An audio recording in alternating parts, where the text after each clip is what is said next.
بسم الله الرحمن الرحيم. ياسين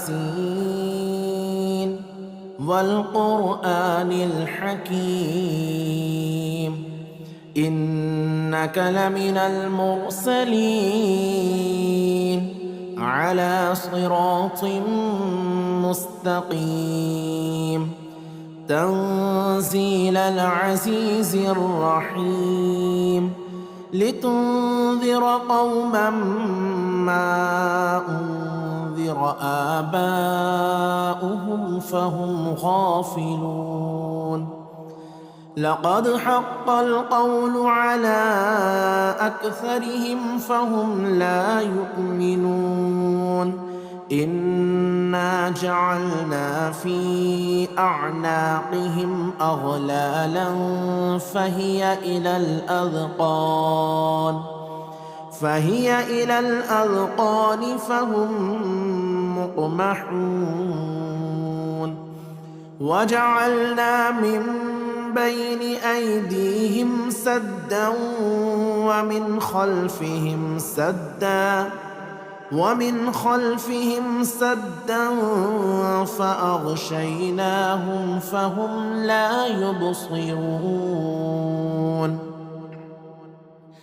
وسواء عليهم أأنذرتهم أم لم تنذرهم لا يؤمنون. إنما تنذر من اتبع الذكر وخشي الرحمن بالغيب فبشره بمغفرة وأجر كريم. إنا نحن نحيي الموتى ونكتب ما قدموا وآثارهم وكل شيء أحصيناه في إمام مبين. واضرب لهم مثلا أصحاب القرية إذ جاءها المرسلون إذ أرسلنا إليهم 2 فكذبوهما فعززنا بثالث فقالوا إنا إليكم مرسلون. قالوا ما أنتم إلا بشر مثلنا وما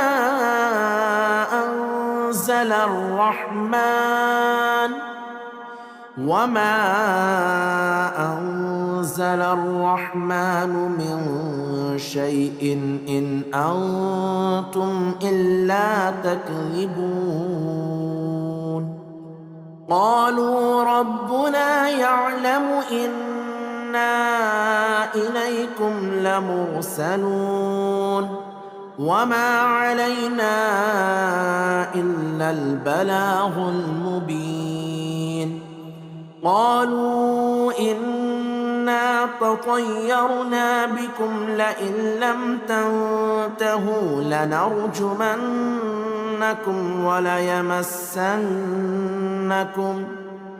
وليمسنكم منا عذاب أليم. قالوا طائركم معكم أئن ذكرتم بل أنتم قوم مسرفون. وجاء من أقصى المدينة رجل يسعى قال يا قوم اتبعوا المرسلين اتبعوا من لا يسألكم أجرا وهم مهتدون. وما لي لا أعبد الذي فطرني وإليه ترجعون أأتخذ من دونه آلهة إن يردني الرحمن بضر لا تغن عني شفاعتهم شيئا ولا ينقذون إني إذا لفي ضلال مبين إني آمنت بربكم فاسمعون قيل ادخل الجنة قال يا ليت قومي يعلمون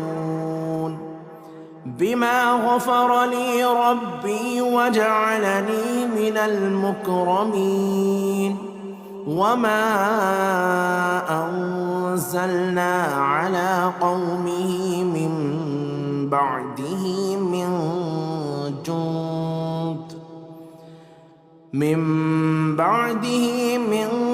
جند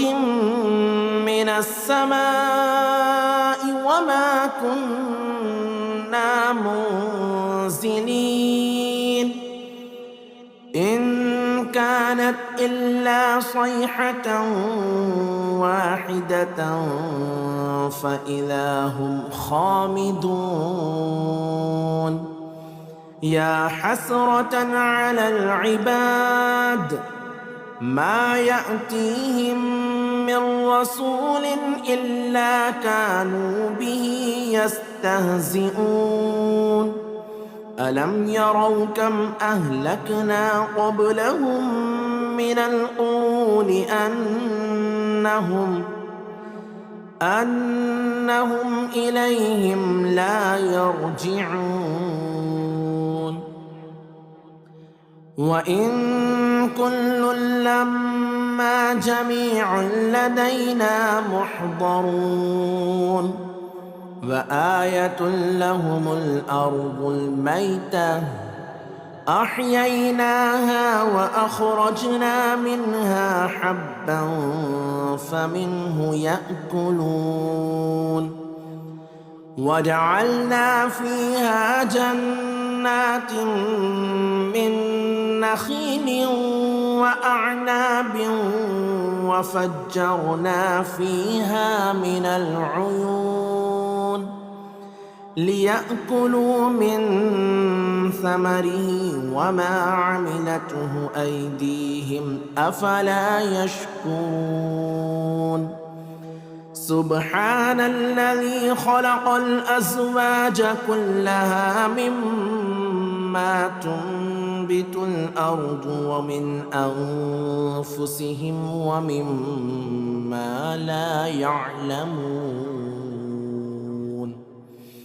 وآية لهم الليل نسلخ منه النهار فإذا هم مظلمون والشمس تجري لمستقر لها ذلك تقدير العزيز العليم والقمر قدرناه منازل حتى عاد كالعرجون القديم لا الشمس ينبغي لها أن تدرك القمر ولا الليل سابق النهار وكل في فلك يسبحون وآية لهم أنا حملنا ذريتهم في الفلك المشحون وخلقنا لهم من مثله ما يركبون وإن نشأ نغرقهم فلا صريخ لهم ولا هم ينقذون إلا رحمة منا ومتاعا إلى حين وإذا قيل لهم اتقوا ما بين أيديكم وما خلفكم لعلكم ترحمون وما تأتيهم من آية من آيات ربهم إلا كانوا عنها معرضين وإذا قيل لهم أنفقوا مما رزقكم الله قال الذين كفروا للذين آمنوا أنطعم من لو يشاء الله أطعمه إن أنتم إلا في ضلال مبين ويقولون متى هذا الوعد إن كنتم صادقين ما ينظرون إلا صيحة واحدة تأخذهم وهم يخصمون فلا يستطيعون توصية ولا إلى أهلهم يرجعون ونفخ في الصور فإذا هم من الأجداث إلى ربهم ينسلون قالوا يا ويلنا من بعثنا من مرقدنا هذا ما وعد الرحمن وصدق المرسلون إن كانت إلا صيحة واحدة فإذا هم جميع لدينا محضرون فاليوم لا تظلم نفس شيئا ولا تجزون إلا ما كنتم تعملون إن أصحاب الجنة اليوم في شغل فاكهون هم وأزواجهم في ظلال على الأرائك متكئون لهم فيها فاكهة ولهم ما يدعون سلام قولا من رب رحيم سلام قولا من رب رحيم وامتازوا اليوم أيها المجرمون ألم أعهد إليكم يا بني آدم ألا تعبدوا الشيطان إنه لكم عدو مبين وأن اعبدوني هذا صراط مستقيم ولقد أضل منكم جبلا كثيرا أفلم تكونوا تعقلون هذه جهنم التي كنتم توعدون اصلوها اليوم بما كنتم تكفرون اليوم نختم على أفواههم وتكلمنا أيديهم وتشهد أرجلهم بما كانوا يكسبون ولو نشاء لطمسنا على أعينهم فاستبقوا الصراط فأنى يبصرون ولو نشاء لمسخناهم على مكانتهم فما استطاعوا مضيا ولا يرجعون. ومن نعمره ننكسه في الخلق أفلا يعقلون. وما علمناه الشعر وما ينبغي له إن هو إلا ذكر وقرآن مبين لينذر من كان حيا ويحق القول على الكافرين. أولم يروا أنا خلقنا لهم مما عملت أيدينا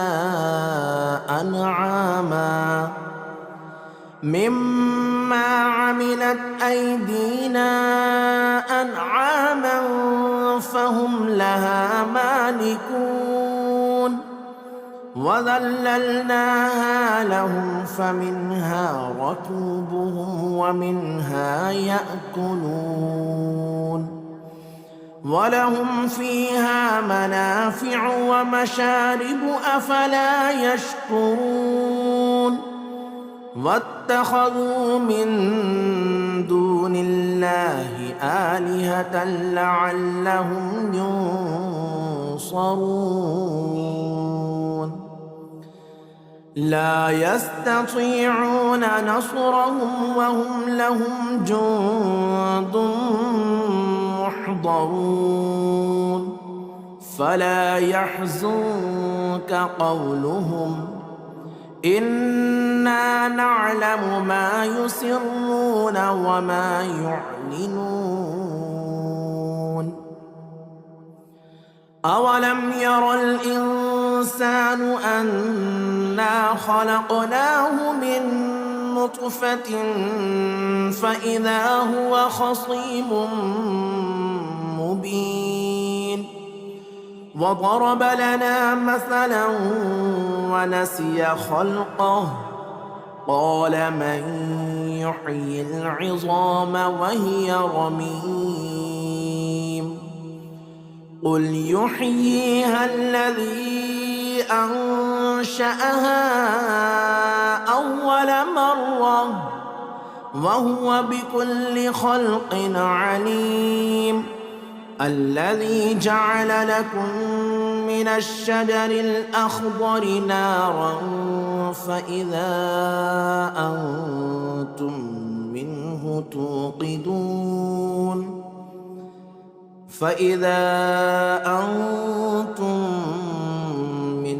توقدون. أوليس الذي خلق السماوات والأرض بقادر على أن يخلق مثلهم بلى وهو الخلاق العليم. إنما أمره إذا أراد شيئا أن يقول له كن فيكون. فسبحان الذي بيده ملكوت كل شيء وإليه ترجعون. بسم الله الرحمن الرحيم. الرحمن علم القرآن خلق الإنسان علمه البيان. الشمس والقمر بحسبان والنجم والشجر يسجدان. والسماء رفعها ووضع الميزان ألا تطغوا في الميزان وأقيموا الوزن بالقسط ولا تخسروا الميزان والأرض وضعها للأنام فيها فاكهة والنخل ذات الأكمام والحب ذو العصف والريحان فبأي آلاء ربكما تكذبان خلق الإنسان من صلصال كالفخار وخلق الجان من مارج من نار فبأي آلاء ربكما تكذبان رب المشرقين ورب المغربين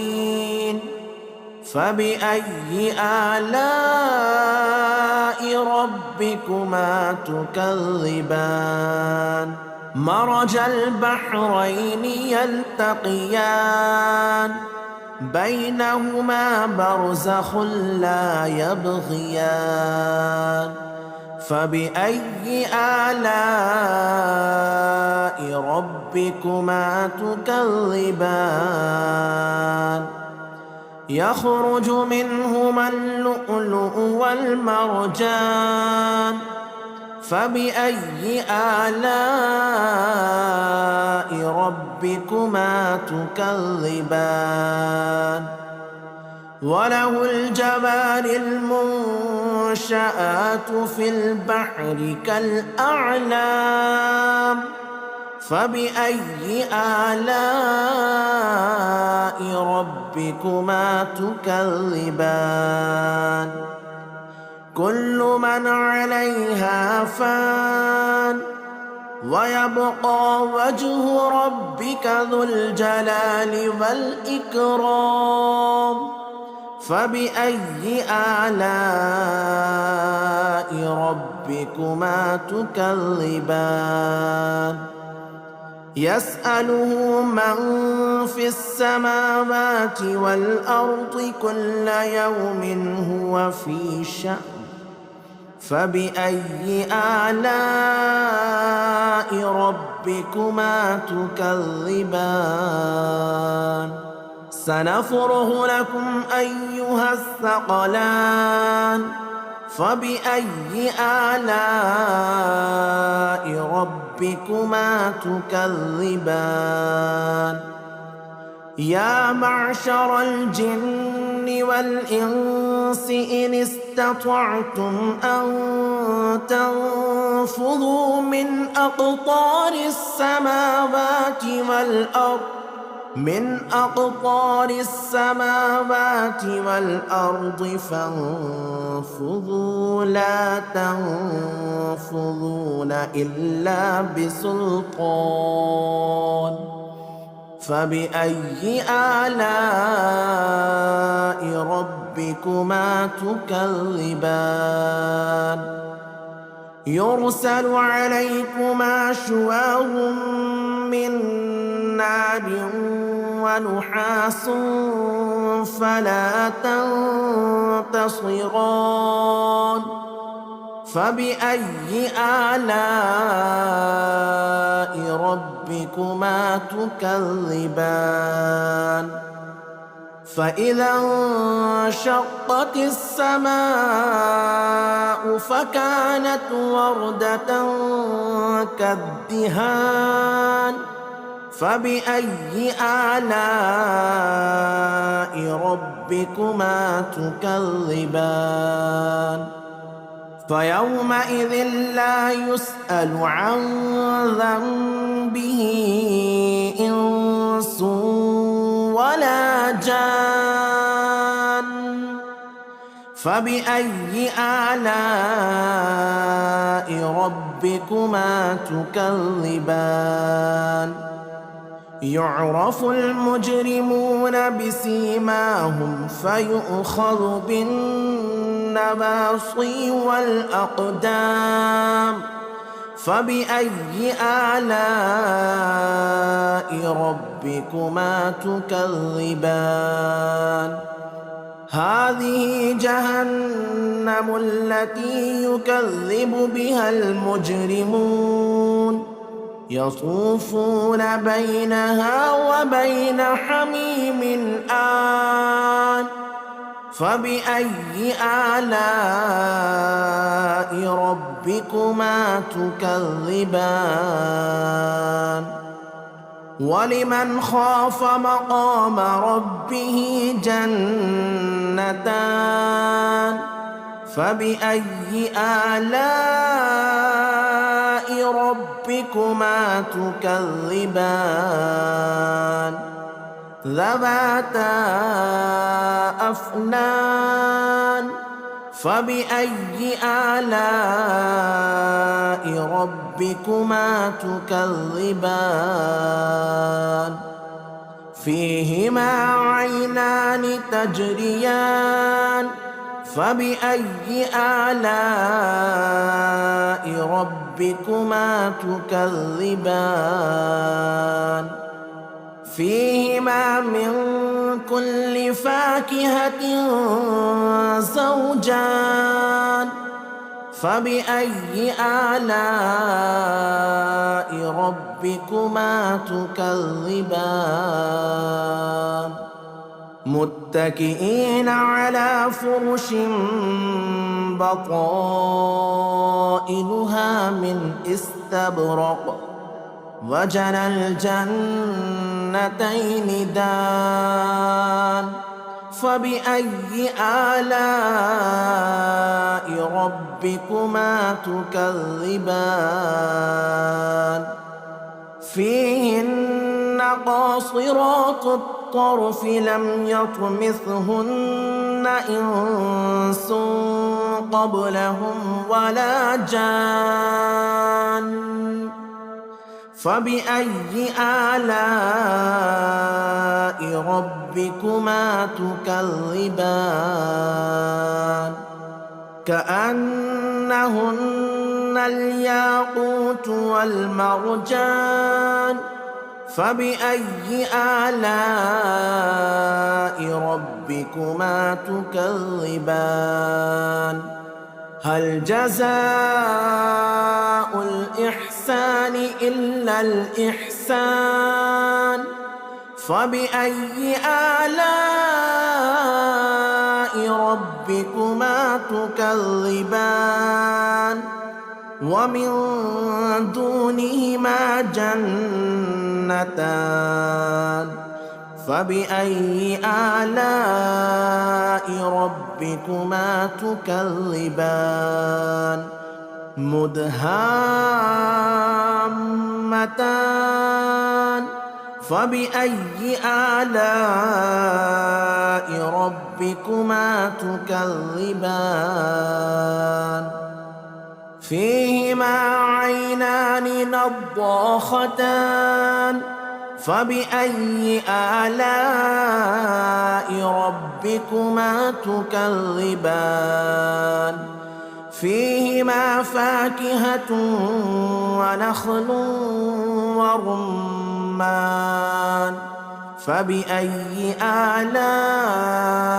ربكما تكذبان فيهن خيرات حسان فبأي آلاء ربكما تكذبان حور مقصورات في الخيام فبأي آلاء ربكما تكذبان لم يطمثهن إنس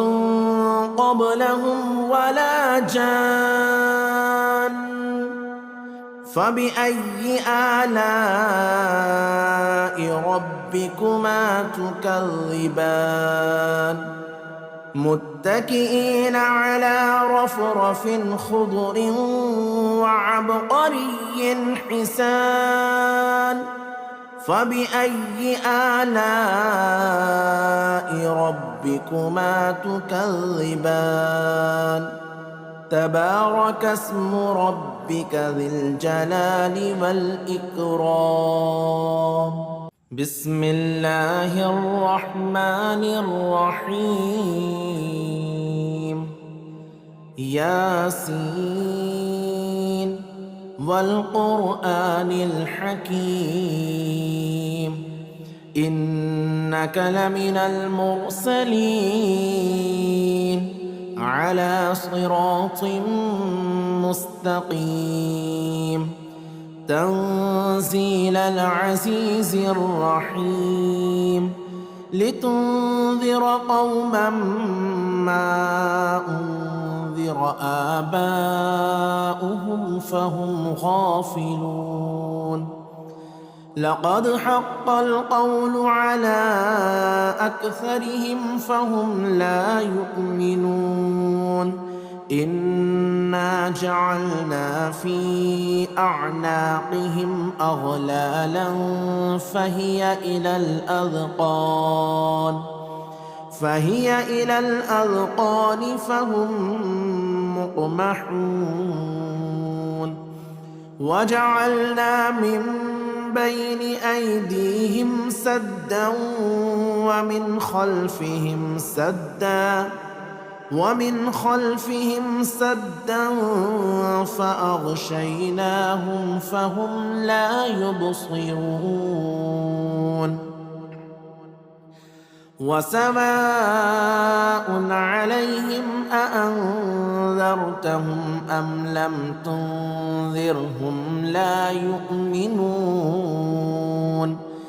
إنما تنذر من اتبع الذكر وخشي الرحمن بالغيب فبشره بمغفرة وأجر كريم إنا نحن نحيي الموتى ونكتب ما قدموا وآثارهم وكل شيء أحصيناه في إمام مبين واضرب لهم مثلا أصحاب القرية إذ جاءها المرسلون إذ أرسلنا إليهم 2 فكذبوهما فعززنا بثالث فقالوا إنا إليكم مرسلون قالوا ما أنتم إلا بشر مثلنا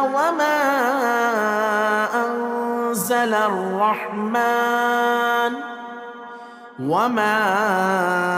أنزل الرحمن من شيء إن أنتم إلا تكذبون قالوا ربنا يعلم إنا إليكم لمرسلون وما علينا إلا البلاغ المبين قالوا إنا تطيرنا بكم لئن لم تنتهوا لنرجمنكم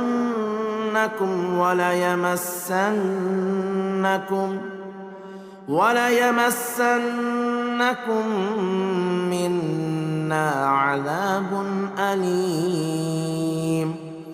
قالوا طائركم معكم أئن ذكرتم بل أنتم قوم مسرفون وجاء من أقصى المدينة رجل يسعى قال يا قوم اتبعوا المرسلين اتبعوا من لا يسألكم أجرا وهم مهتدون وما لي لا أعبد الذي فطرني وإليه ترجعون أأتخذ من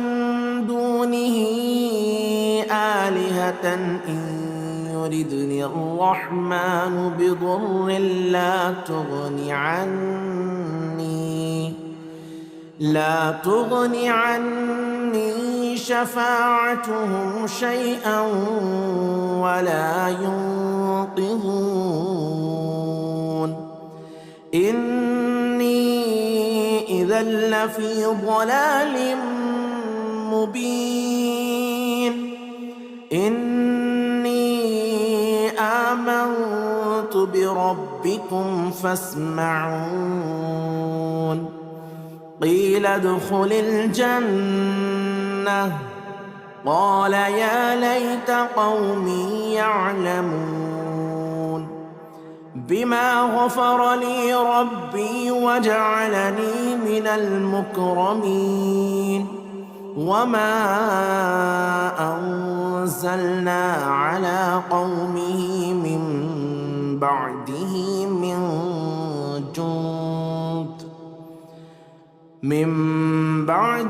من جند من السماء وما كنا منزلين إن كانت إلا صيحة واحدة فإذا هم خامدون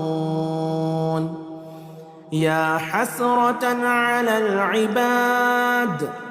ما يأتيهم من رسول إلا كانوا به يستهزئون ألم يروا كم أهلكنا قبلهم من القرون أنهم إليهم لا يرجعون وإن كل لما جميع لدينا محضرون وآية لهم الأرض الميتة أحييناها وأخرجنا منها حبا فمنه يأكلون وجعلنا فيها جنات من نخيل وأعناب وفجرنا فيها من العيون ليأكلوا من ثمره وما عملته أيديهم أفلا يشكرون سبحان الذي خلق الأزواج كلها مما تنبت الأرض ومن أنفسهم ومما لا يعلمون وآية لهم الليل نسلخ منه النهار فإذا هم مظلمون والشمس تجري لمستقر لها ذلك تقدير العزيز العليم والقمر قدرناه منازل حتى عاد كالعرجون القديم لا الشمس ينبغي لها أن تدرك القمر ولا الليل سابق النهار وكل في فلك يسبحون وآية لهم أنا حملنا ذريتهم في الفلك المشحون وخلقنا لهم من مثله ما يركبون وإن نشأ نغرقهم فلا صريخ لهم ولا هم ينقذون إلا رحمة منا ومتاعا إلى حين وإذا قيل لهم اتقوا ما بين أيديكم وما خلفكم لعلكم ترحمون وما تأتيهم من آية من آيات ربهم إلا كانوا عنها معرضين وإذا قيل لهم أنفقوا مما رزقكم الله قال الذين كفروا للذين آمنوا أنطعم من لو يشاء الله أطعمه إن أنتم إلا في ضلال مبين ويقولون متى هذا الوعد إن كنتم صادقين ما ينظرون إلا صيحة واحدة تأخذهم وهم يخصمون فلا يستطيعون توصية ولا إلى أهلهم يرجعون ونفخ في الصور فإذا هم من الأجداث إلى ربهم ينسلون قالوا يا ويلنا من بعثنا من مرقدنا هذا ما وعد الرحمن وصدق المرسلون إن كانت إلا صيحة واحدة فإذا هم جميع لدينا محضرون فاليوم لا تظلم نفس شيئا ولا تجزون إلا ما كنتم تعملون إن أصحاب الجنة اليوم في شغل فاكهون هم وأزواجهم في ظلال على الأرائك متكئون لهم فيها فاكهة ولهم ما يدعون سلام قولا من رب رحيم سلام قولا من رب رحيم وامتازوا اليوم أيها المجرمون ألم أعهد إليكم يا بني آدم ألا تعبدوا الشيطان إنه لكم عدو مبين وأن اعبدوني هذا صراط مستقيم ولقد أضل منكم جبلا كثيرا أفلم تكونوا تعقلون هذه جهنم التي كنتم توعدون اصلوها اليوم بما كنتم كنتم تكفرون اليوم نختم على أفواههم وتكلمنا أيديهم وتشهد أرجلهم بما كانوا يكسبون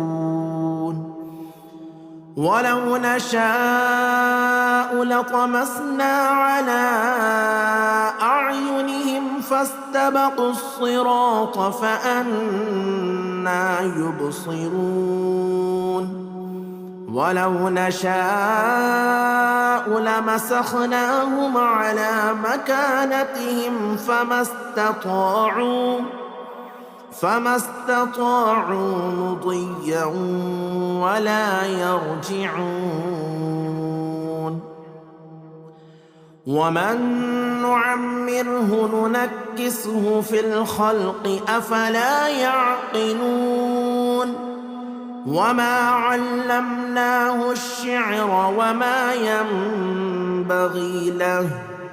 إن هو إلا ذكر وقرآن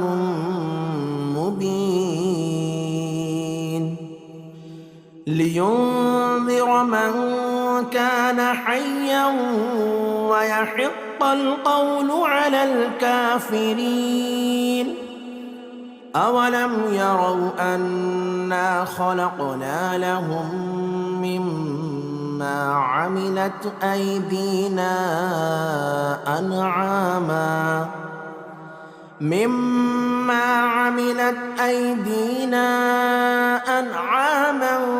فهم لها مالكون وذللناها لهم فمنها ركوبهم ومنها يأكلون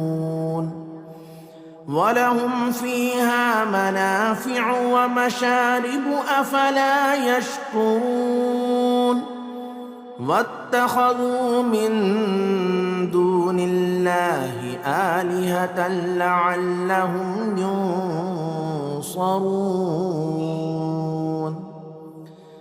لا يستطيعون نصرهم وهم لهم جند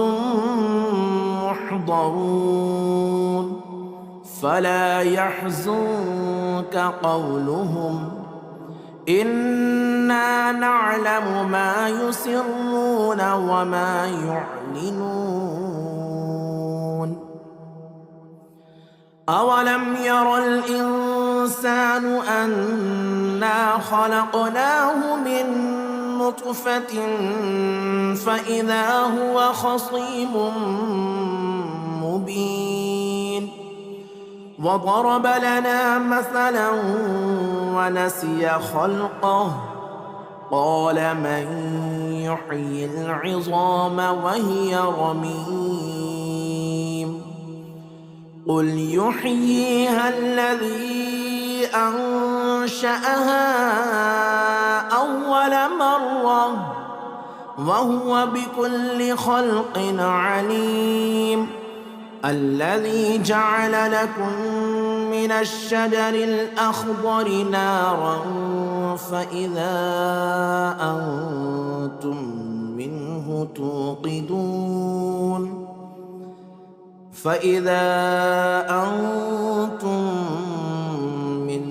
توقدون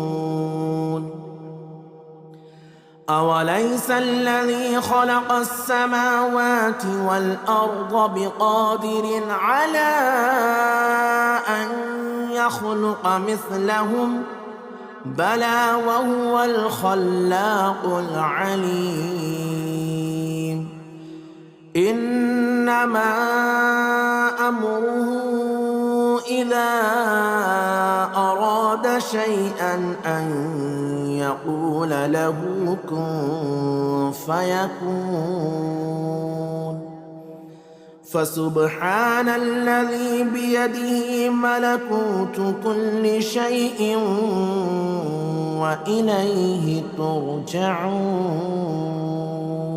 بسم الله الرحمن الرحيم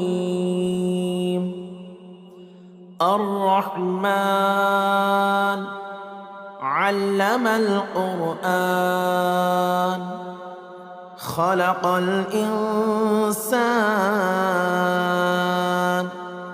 علمه البيان الشمس والقمر بحسبان والنجم والشجر يسجدان والسماء رفعها ووضع الميزان ألا تطغوا في الميزان وأقيموا الوزن بالقسط ولا تخسروا الميزان والأرض وضعها للأنام فيها فاكهة والنخل ذات الأكمام والحب ذو العصف والريحان فبأي آلاء ربكما تكذبان خلق الإنسان من صلصال كالفخار وخلق الجان من مارج من نار فبأي آلاء ربكما تكذبان رب المشرقين ورب المغربين فبأي آلاء ربكما تكذبان مرج البحرين يلتقيان بينهما برزخ لا يبغيان فبأي آلاء ربكما تكذبان يخرج منهما اللؤلؤ والمرجان فبأي آلاء ربكما تكذبان وله الجوار المنشآت في البحر كالأعلام فبأي آلاء ربكما تكذبان كل من عليها فان ويبقى وجه ربك ذو الجلال والإكرام فبأي آلاء ربكما تكذبان يسأله من في السماوات والأرض كل يوم هو في شأن فبأي آلاء ربكما تكذبان سنفرغ لكم أيها الثقلان فبأي آلاء ربكما تكذبان يا معشر الجن والإنس إن استطعتم أن تنفذوا من أقطار السماوات والأرض فانفذوا لا تنفذون إلا بسلطان فبأي آلاء ربكما تكذبان يرسل عليكما شواظ من نار ونحاس فلا تنتصران فبأي آلاء ربكما ربكما تكذبان فإذا انشقت السماء فكانت وردة كالدهان فبأي آلاء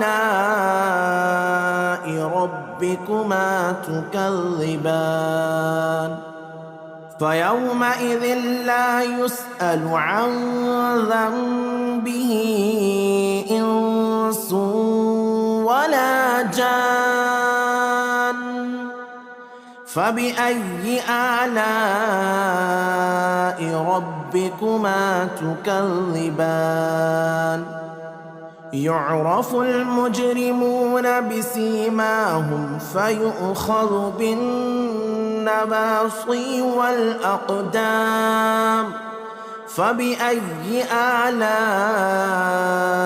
ربكما تكذبان هذه جهنم التي يكذب بها المجرمون يطوفون بينها وبين حميم آن فبأي آلاء ربكما تكذبان ولمن خاف مقام ربه جنتان فبأي آلاء ربكما تكذبان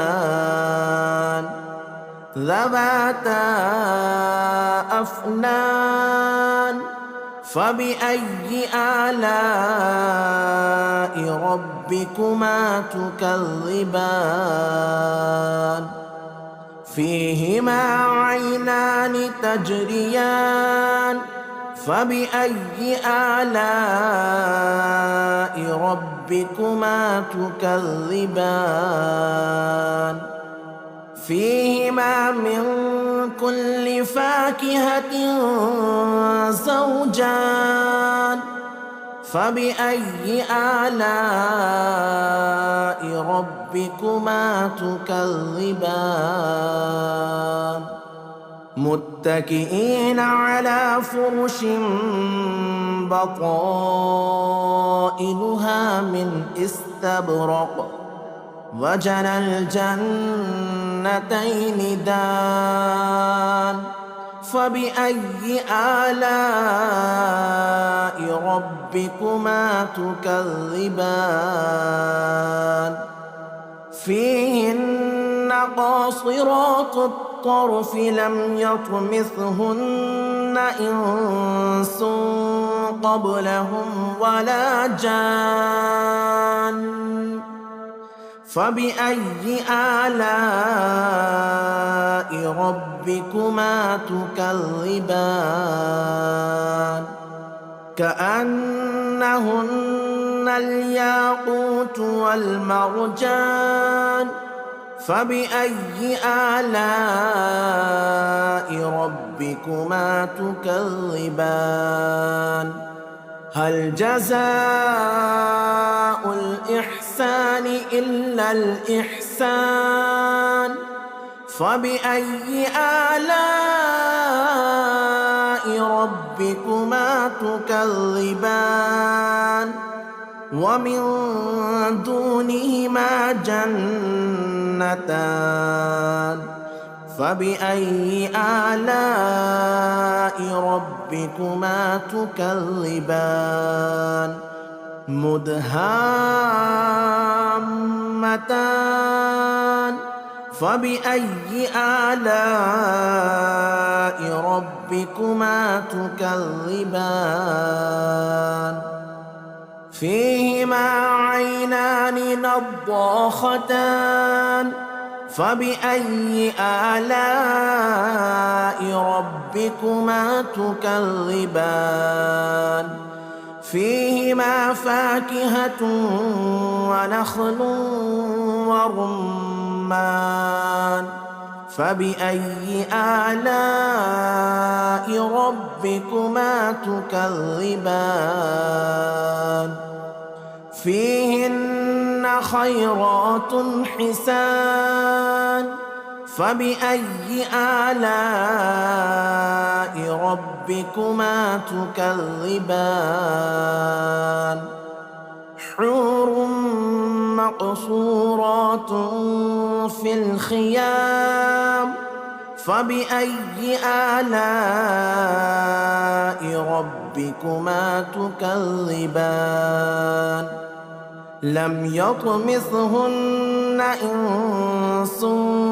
قبلهم ولا جان فبأي آلاء ربكما تكذبان متكئين على رفرف خضر وعبقري حسان فبأي آلاء ربكما تكذبان تبارك اسم ربك ذي الجلال والإكرام بسم الله الرحمن الرحيم ياسين والقرآن الحكيم إنك لمن المرسلين على صراط مستقيم تنزيل العزيز الرحيم لتنذر قوما ما أنذر آباؤهم فهم غافلون لقد حق القول على أكثرهم فهم لا يؤمنون إنا جعلنا في أعناقهم أغلالا فهي إلى الأذقان فهم مقمحون وجعلنا من بين أيديهم سدا ومن خلفهم سدا فأغشيناهم فهم لا يبصرون وسواء عليهم أأنذرتهم أم لم تنذرهم لا يؤمنون إنما تنذر من اتبع الذكر وخشي الرحمن بالغيب فبشره بمغفرة وأجر كريم إنا نحن نحيي الموتى ونكتب ما قدموا وآثارهم وكل شيء أحصيناه في إمام مبين واضرب لهم مثلا أصحاب القرية إذ جاءها المرسلون إذ أرسلنا إليهم 2 فكذبوهما فعززنا بثالث فقالوا إنا إليكم مرسلون قالوا ما أنتم إلا بشر مثلنا وما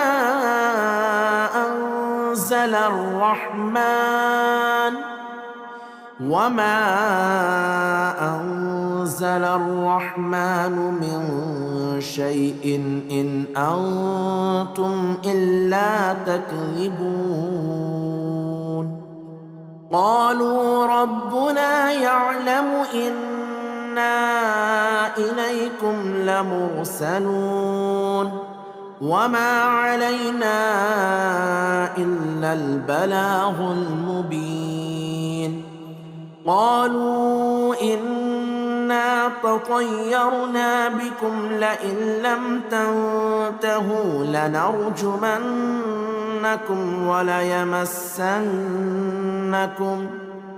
وليمسنكم منا عذاب أليم. قالوا طائركم معكم أئن ذكرتم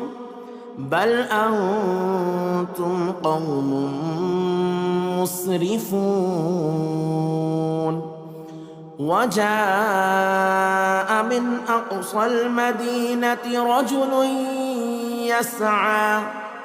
قال يا قوم اتبعوا المرسلين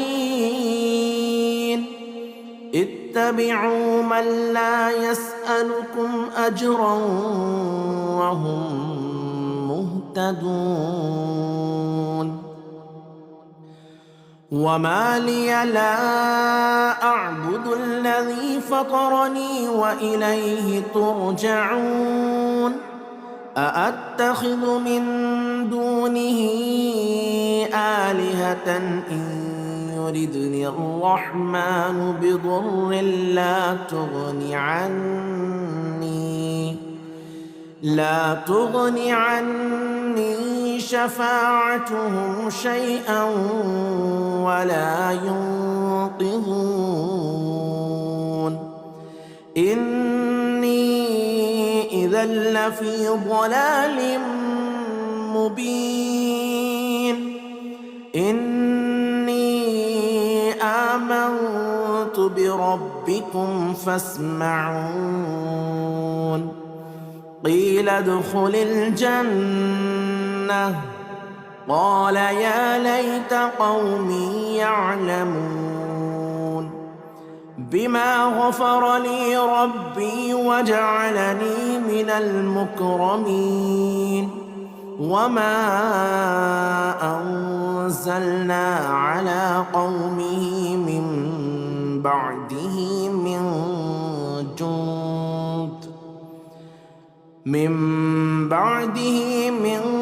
جند من السماء وما كنا منزلين. إن كانت إلا صيحة واحدة فإذا هم خامدون. يا حسرة على العباد ما يأتيهم من رسول إلا كانوا به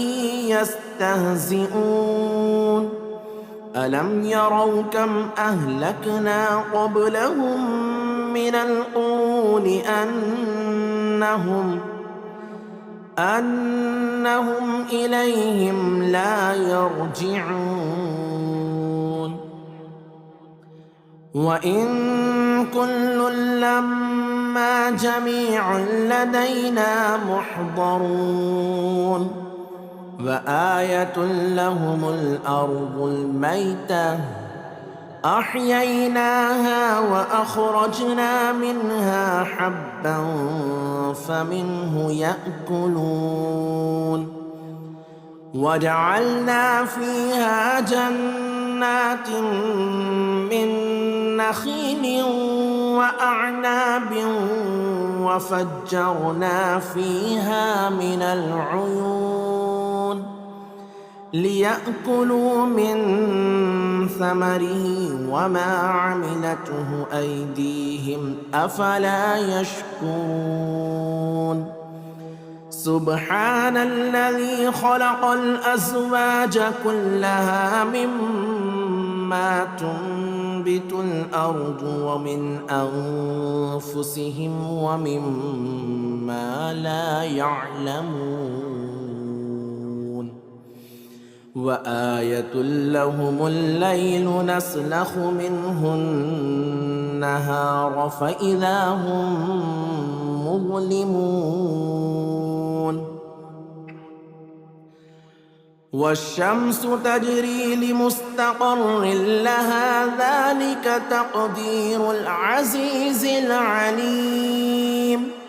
والقمر قدرناه منازل حتى عاد كالعرجون القديم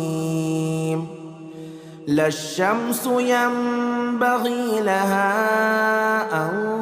تدرك القمر ولا الليل سابق النهار وكل في فلك يسبحون وآية لهم أنا حملنا ذريتهم في الفلك المشحون وخلقنا لهم من مثله ما يركبون وإن نشأ نغرقهم فلا صريخ لهم ولا هم ينقذون إلا رحمة منا ومتاعا إلى حين وإذا قيل لهم اتقوا ما بين أيديكم وما خلفكم لعلكم ترحمون وما تأتيهم من آية من آيات ربهم إلا كانوا عنها معرضين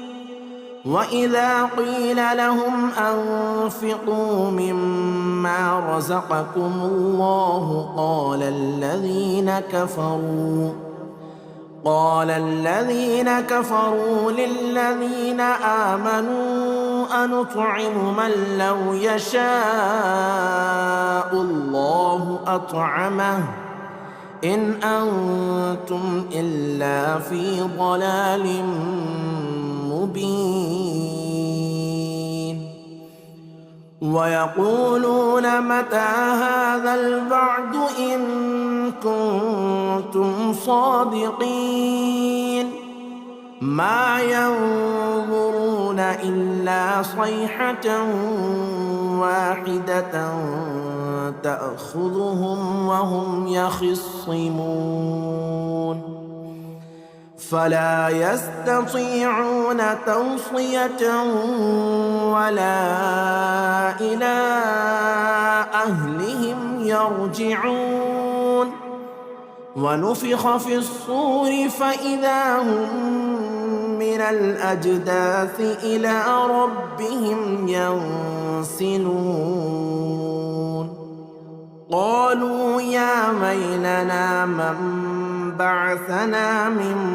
مرقدنا هذا ما وعد الرحمن وصدق المرسلون إن كانت إلا صيحة واحدة فإذا هم جميع لدينا محضرون فاليوم لا تظلم نفس شيئا ولا تجزون إلا ما كنتم تعملون إن أصحاب الجنة اليوم في شغل فاكهون هم وأزواجهم في ظلال على الأرائك متكئون لهم فيها فاكهة ولهم ما يدعون سلام قولا من رب رحيم سلام قولا من رب رحيم وامتازوا اليوم أيها المجرمون ألم أعهد إليكم يا بني آدم ألا تعبدوا الشيطان إن إنه لكم عدو مبين وأن اعبدوني هذا صراط مستقيم ولقد أضل منكم جبلا كثيرا أفلم تكونوا تعقلون هذه جهنم التي كنتم توعدون اصلوها اليوم بما كنتم تكفرون اليوم نختم على أفواههم وتكلمنا أيديهم وتشهد أرجلهم بما كانوا يكسبون ولو نشاء لطمسنا على أعينهم فاستبقوا الصراط فأنى يبصرون ولو نشاء لمسخناهم على مكانتهم فما استطاعوا مضيا ولا يرجعون ومن نعمره ننكسه في الخلق أفلا يعقلون وما علمناه الشعر وما ينبغي له إن هو إلا ذكر وقرآن مبين لينذر من كان حيا ويحق القول على الكافرين أولم يروا أنا خلقنا لهم مما عملت أيدينا أنعاما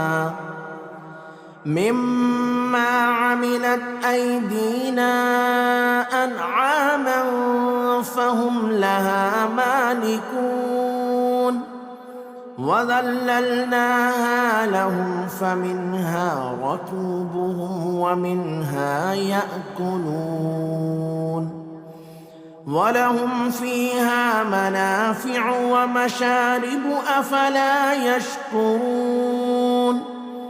واتخذوا من دون الله آلهة لعلهم ينصرون لا يستطيعون نصرهم وهم لهم جند محضرون فلا يحزنك قولهم إنا نعلم ما يسرون وما يعلنون أولم ير الإنسان أنا خلقناه من نطفة فإذا هو خصيم مبين وضرب لنا مثلا ونسي خلقه قال من يحيي العظام وهي رميم قل يحييها الذي أنشأها أول مرة وهو بكل خلق عليم الذي جعل لكم من الشجر الأخضر نارا فإذا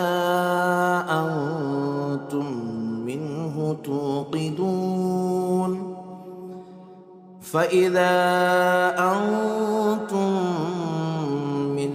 توقدون أوليس الذي خلق السماوات والأرض بقادر على أن يخلق مثلهم بلى وهو الخلاق العليم إنما أمره إذا أراد شيئا أن يقول له كن فيكون فسبحان الذي بيده ملكوت كل شيء وإليه ترجعون بسم الله الرحمن الرحيم الرحمن علم القرآن خلق الإنسان علمه البيان الشمس والقمر بحسبان والنجم والشجر يسجدان والسماء رفعها ووضع الميزان ألا تطغوا في الميزان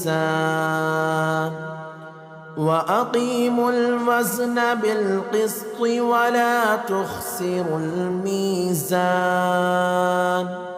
والأرض وضعها للأنام فيها فاكهة والنخل ذات الأكمام والحب ذو العصف والريحان فبأي آلاء ربكما تكذبان خلق الإنسان من صلصال كالفخار وخلق الجان من مارج من نار فبأي آلاء ربكما تكذبان رب المشرقين ورب المغربين فبأي آلاء ربكما تكذبان مرج البحرين يلتقيان بينهما برزخ لا يبغيان فبأي آلاء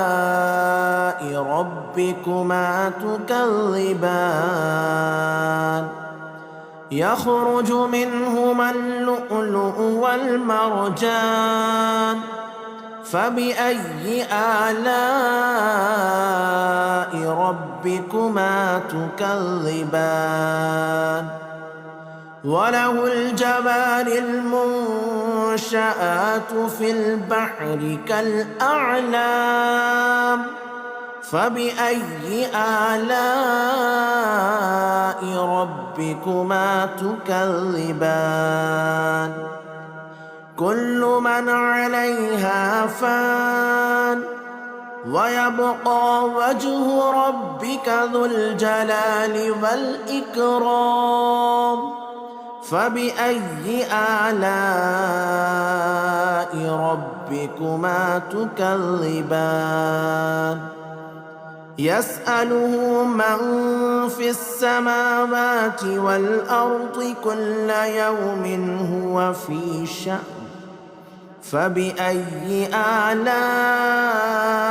ربكما تكذبان سنفرغ لكم أيها الثقلان فبأي آلاء ربكما تكذبان يا معشر الجن والإنس إن استطعتم أن تنفذوا من أقطار السماوات والأرض من أقطار السماوات والأرض فانفذوا لا تنفذون إلا بسلطان فبأي آلاء ربكما تكذبان يرسل عليكما شواظ من نار ونحاس فلا تنتصران فبأي آلاء ربكما تكذبان فإذا انشقت السماء فكانت وردة كالدهان فبأي آلاء ربكما تكذبان فيومئذ لا يسأل عن ذنبه إنس ولا جان فبأي آلاء ربكما تكذبان يعرف المجرمون بسيماهم فيؤخذ بالنواصي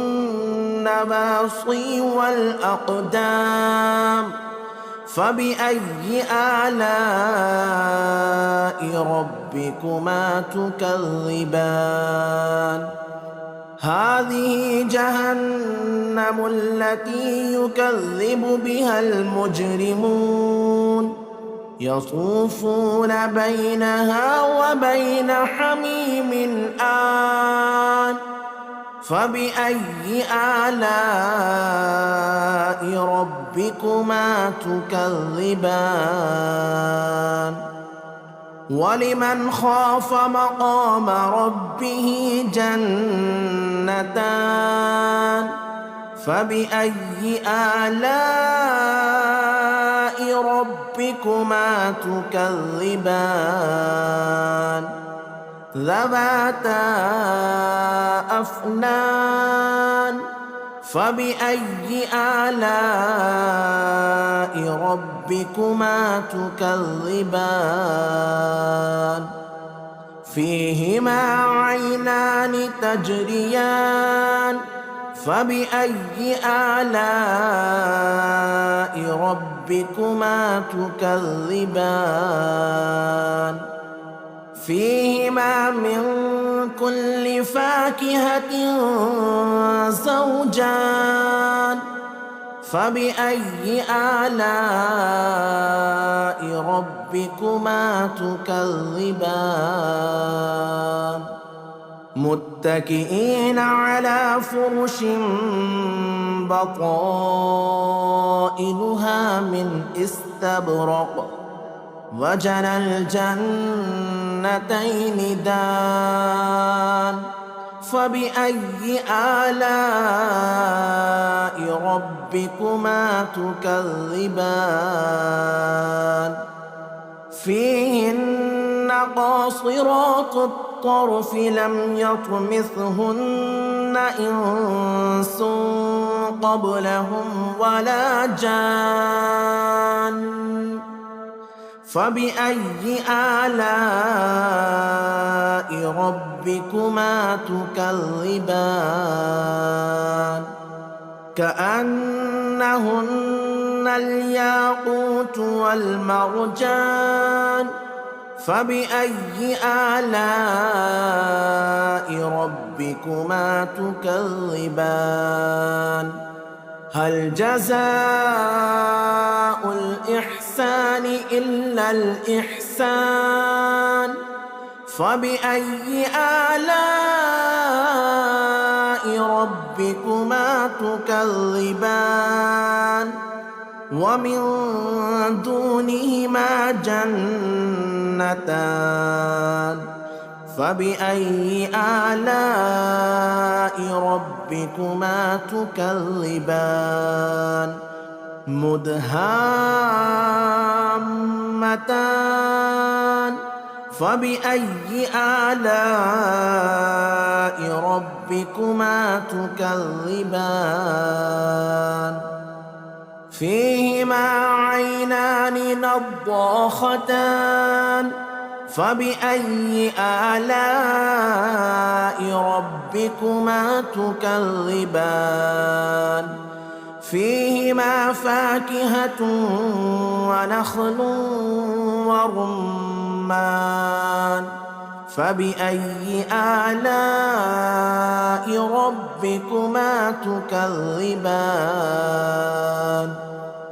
فيهن خيرات حسان فبأي آلاء ربكما تكذبان حور مقصورات في الخيام فبأي آلاء ربكما تكذبان لم يطمثهن إنس قبلهم ولا جان فبأي آلاء ربكما تكذبان متكئين على رفرف خضر وعبقري حسان فبأي آلاء ربكما تكذبان تبارك اسم ربك ذي الجلال والإكرام